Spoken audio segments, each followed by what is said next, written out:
Hallo. Hey. What would you do if the possibility would arise to offer a couch to a stranger? Would you feel comfortable waking up in the morning and seeing someone unknown in pajamas hanging around in your living room? What would it mean to you to have someone next to you at breakfast with new stories to tell? Stories about good times and bad times. Someone might mention his girlfriend is Ukrainian and is terrified about her family. Or someone shares that he once met a fellow traveler who instantly felt like a brother. Or you find out some people rather not hang out with the rest of people.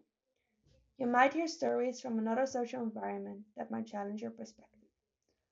Well, let me tell you the story of the people who have been staying on my couch the last couple of months.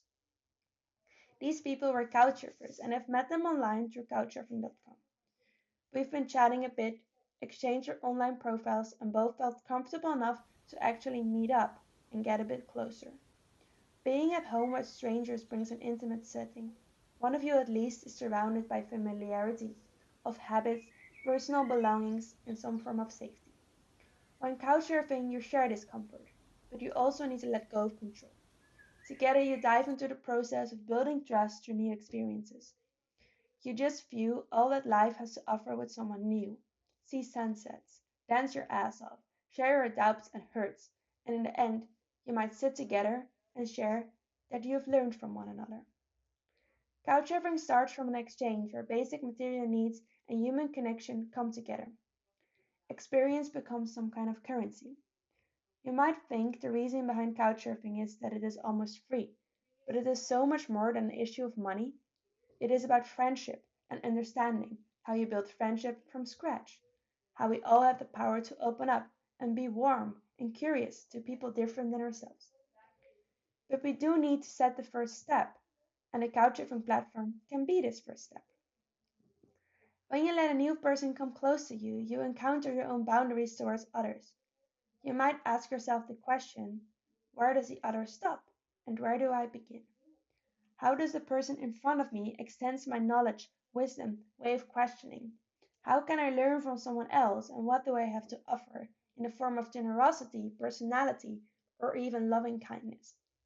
You're able to find out how easily you can trust those beyond your social bubble or not.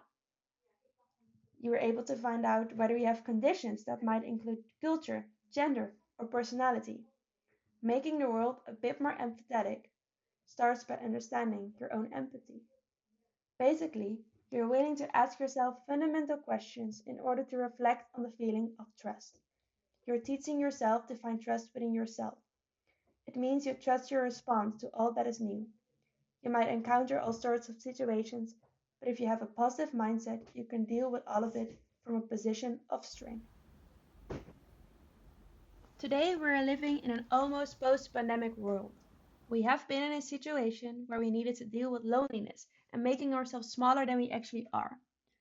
The world has become more open now, and new human connections have become closer. Do you have enough genuine contact with other people in your life? Moments where someone else teaches you to dance a new dance, be happy and honest?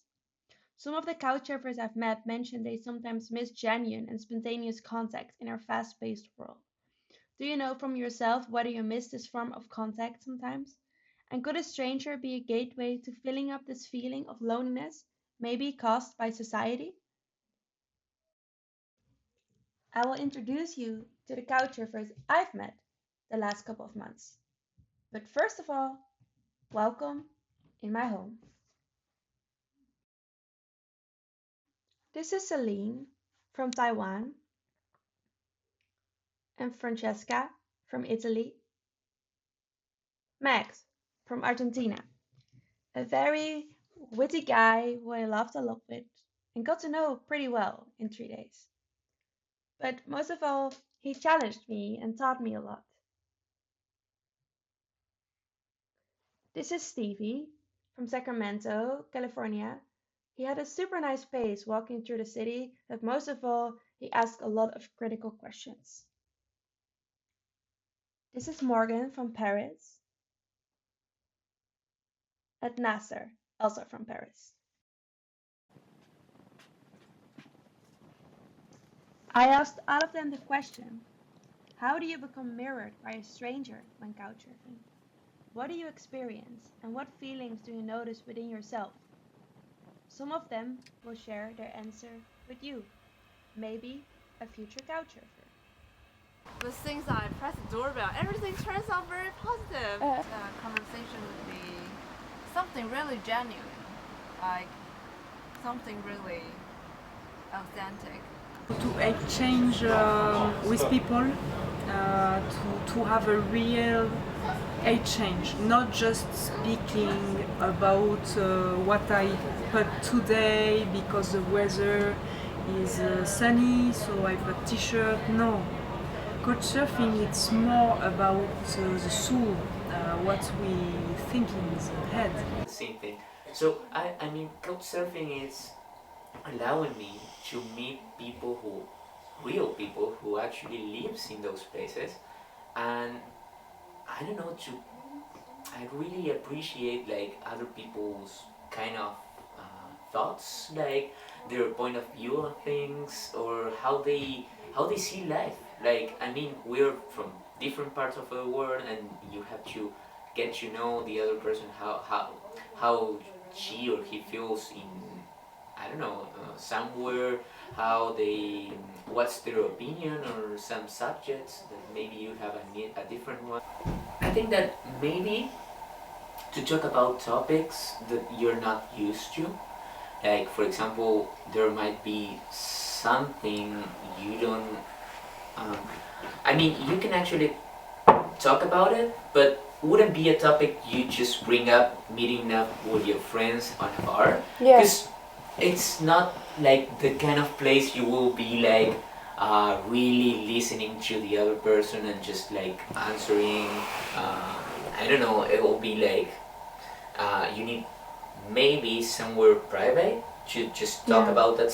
So this is kind of the experience you cannot pay, but you cannot also like you don't know what you're facing. You know, you're just like willing to experience something new, but you're not able to predict how it's going to happen. So that's kind of the great thing.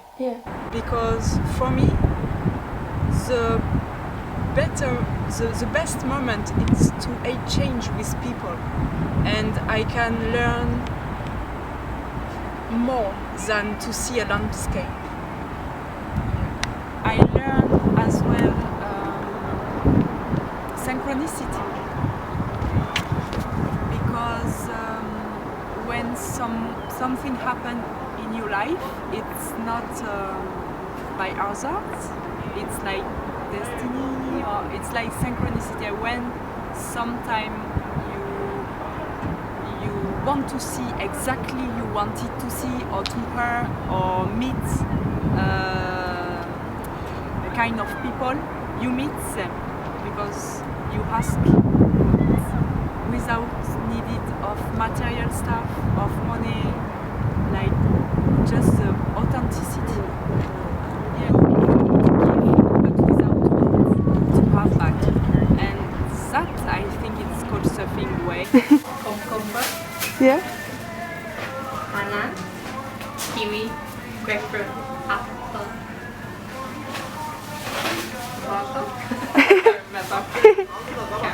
So,